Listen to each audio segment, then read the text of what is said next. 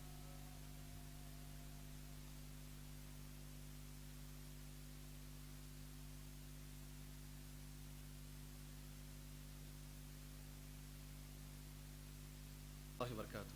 محترم دوستوں, جہاں سے بات چھوٹی تھی بس 2 باتیں بول کر اپنی بات میں ختم کر لیتا ہوں. خاص کر خواتین کے لیے جو باتیں میں بتا رہا تھا آپ کے سامنے, اس میں ایک اہم چیز یہی تھی میری بہنوں کہ جتنے بھی پرانے ائمہ گزرے ہیں, سلف صالحین کے اندر جو بھی نامور چہرے گزرے ہیں, جن سے دنیا بدلی ہے, جنہوں نے دنیا میں بہت کچھ کام کیا ہے, اگر ان کے پیچھے ہم دیکھیں سبحان اللہ, کوئی نہ کوئی ایک سچی, ایک پکی, ایک ایماندار, امانت دار, متقی عورت ہی نظر آئے گی الحمدللہ. اگر ہم امام شافعی رحمت اللہ علیہ, امام احمد بن حنبل جن کو امام اہل السنہ کہتے ہیں, ان کی زندگی کو ذرا غور سے پڑھیں. رات میں تہجد میں بچے کو ماں اٹھایا کرتی تھی. امام احمد بن حنبل کہتے ہیں تہجد کے وقت میں مجھے میری ماں اٹھایا کرتی تھی, رات میں مجھے نہلایا کرتی تھی, اور اپنے ساتھ مجھے تہجد میں کھڑا کر لیا کرتی تھی. وہی عادت میرے اندر پڑی الحمدللہ. ایک وقت ایسا آیا کہ ان کو امام اہل السنہ کہنا پڑا. یہی مائیں تھی سبحان اللہ. میری آخری بات جس کے لیے میں دوبارہ یہاں آ کر کھڑا ہوا ہوں, وہ خواتین سے یہ خطاب ہے میری بہنوں سے. باپ اگر نبی بھی ہو, باپ اگر نبی بھی ہو, ماں اگر خراب ہو تو بچے خراب ہوں گے. باپ اگر نبی بھی ہو، ماں اگر خراب ہے تو بچے خراب ہوں گے. باپ اگر فرعون بھی ہو، سبحان اللہ، ماں اگر نیک ہو تو پھر بچے اچھے ہوں گے. بڑا کردار، بڑا کردار. اس ایک لفظ پر بہت کچھ کہا جا سکتا ہے. مثال چونکہ کچھ لوگ کیا حضرت بول کر جا رہے ہیں جی، یہ لطیفہ ہو جائے گا، اس لیے اس کو میں واضح کر کے یہاں سے چلا جاتا ہوں. حضرت نوح علیہ السلام کون نہیں جانتا؟ یہ نبی نہیں ہے، اولو العزم پیغمبر ہیں. 5 بڑے پیغمبروں میں سے ایک ہے، سبحان اللہ. حضرت نوح علیہ السلام پیغمبر رہنے کے باوجود سورہ تحریم کی آیت کے مطابق ان کی بیوی غلط تھی. ان کی بیوی غلط تھی، یہ پیغمبر تھے، سبحان اللہ. اس لیے بچہ غلط نکلا. نوح نے بڑا للکارا، بچے آ جا کشتی کے اندر، لیکن بچہ نہیں آیا، سبحان اللہ. باپ نبی بھی ہو، ماں کے اخلاق اگر خراب ہیں تو بچہ کبھی اچھا نہیں ہوگا. ایک اور مثال تمہارے سامنے میں انشاءاللہ پیش کر دوں. باپ پیغمبر بھی ہو، سبحان اللہ، ماں اگر خراب ہے تو پھر بچوں پر اثرات برے پڑتے ہیں. اس کے اپوزٹ میں ایک مثال دے دیتا ہوں، سبحان اللہ. جی اگر بچے، ماں اگر اچھی ہے، سبحان اللہ، تو پھر بچے کیسے نکلتے ہیں؟ حضرت حاجرہ ماشاءاللہ بہت اچھی عورت، بہت اچھی عورت. اسماعیل علیہ السلام کیسے نکلے؟ ماں کا وہی. اسی لیے علامہ اقبال رحمت اللہ علیہ کہتے ہیں جب انہوں نے پتھر مارا، آج ماشاءاللہ ہم جاتے ہیں، خواتین کو یہ بھی میں انشاءاللہ یاد دلا دوں، ہم عمرے میں اور حج میں ایک عورت کے ارکان ہی کر کر آتے ہیں، سبحان اللہ.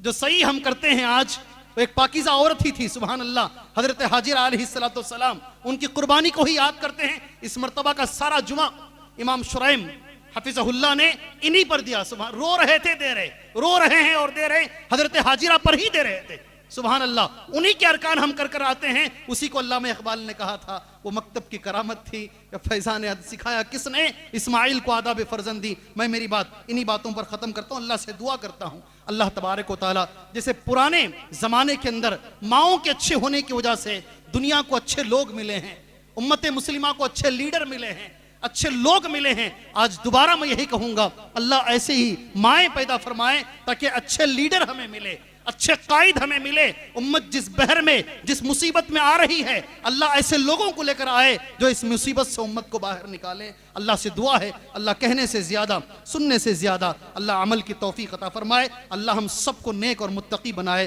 آمین. وصلی اللہ علی النبی الکریم. السلام علیکم ورحمۃ اللہ وبرکاتہ.